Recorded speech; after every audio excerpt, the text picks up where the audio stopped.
on the project, you what was the meaning behind Losses? So, you know, obviously, a lot of people know I did the Project Wins. You know what I'm saying? Before that, and that's probably my biggest project, my career, and I think that one day I part of me was like, shit, I think we focusing too much on the wins. You know what I'm saying? We don't really talk about the losses. Like, you know, I think one of the dopest movies is Coach Carter. Mm-hmm. Because it shows them motherfuckers overcome adversity, and go from almost zero to hero. You know what I'm saying? Their whole team, but at the end of the movie, they don't win the championship still. You know what I'm saying? And like that shit defines you more than winning do.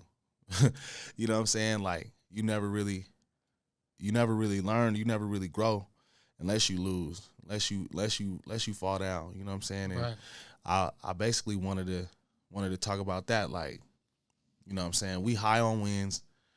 We motivated by wins and shit like that, but we were built by the losses. You know what I'm saying? And shit. So for me, it was almost like it's necessary. Like I gotta talk about this side of it too. You know what I'm saying? And so I was working on wins in the process of creating losses. Like losses just kind of ended up, you know what I'm saying? Ended up what it is. But I was also, so my first album was A Mic and a Heartbeat. I was more so 2014. I was more so working on Mic and a Heartbeat too. When I created Losses than I was on Wins 2, because Wins 2. Is that the reason why? But the art kind of looks similar, like the same feeling. You get the same feeling. Yeah, I wanted it to be somewhat. I wanted them two to kind of correlate. You know what I'm saying? And I'm glad that, like, now that you said, I'm glad that, you know, it's received like that, because I never really discussed that with nobody. You know what I'm saying? But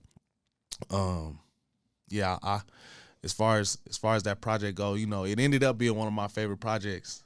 And it wasn't expecting to be. Like when I was finalizing and everything, getting ready to put it out, it was more like, you know, this here y'all go. Here goes something. You know what I'm saying? For now, it's my birthday. You know what I'm saying? Mm-hmm.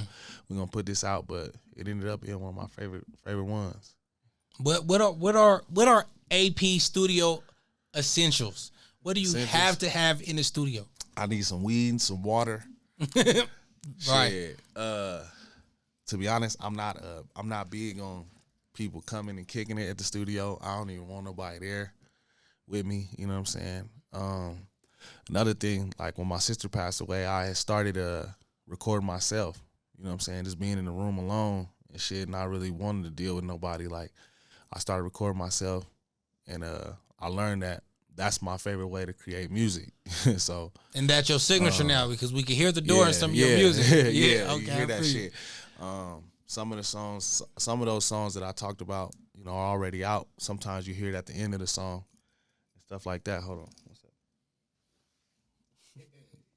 Give me a hug. Oh, don't unplug that. This Ava, y'all. Yeah. How you doing, Ava? Don't be shy. Hey, you want my glasses? Yeah, put your head up. So Studio Essentials. Studio Essentials is weed, water. You know what I'm saying? Peace and quiet. Like I said, I cut back on the drinking and all that type of shit. Mm-hmm. So don't get me wrong. I still drink every now and then and shit like that. But you know, I used to take a bottle to the studio every day. You know what I'm saying? And shit, the process changes a lot. You know what I'm saying? I as of today, I went back to you know, writing at home and shit like that. It's healthier. Mm-hmm. You know what I'm saying? Yeah, it's way healthier. Fuck yeah.